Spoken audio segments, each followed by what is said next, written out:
მოდი პირველი ქართული ბეჭდური პრესის ნიმუშებზე ვისაუბროთ. დარწმუნებული ვარ, ყველა თქვენგან საინტერესებს, თუ საიდან იღებს სათავეს საქართველოში ბეჭდური პრესის ისტორია.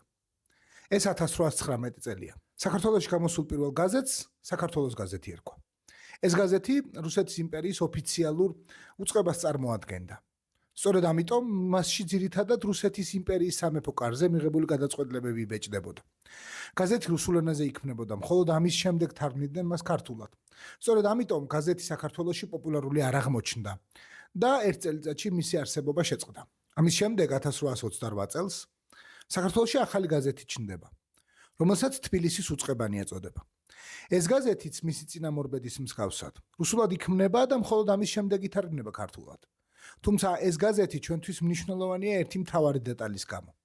1832 წლიდან ამ გაზეთს უჩნდება დამატება. ლიტერატურული ნაწილი. ასე ეწოდება მას. ლიტერატურული ნაწილი თბილისის უწყებათანი.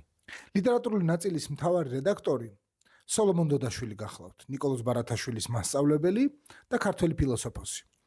ლიტერატურული დამატებანის მთავარ მიზანს 1832 წლის აჯანყების წინ ეროვნული ცნობიერების გამოღვიძება წარმოადგენდა.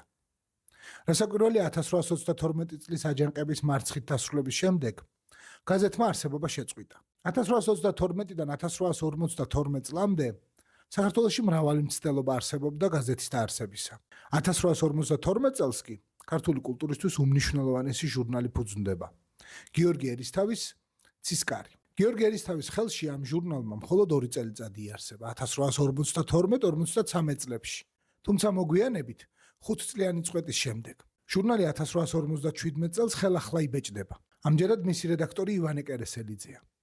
ეს ის ჟურნალია, რომელშიც პირველად დაიბეჭდა ილია ჭავჭავაძის წერილი 2-20 სიტყვა რევაზ შალვასძე ერისთავის მიერ კაზლოვის თარგმანზედ.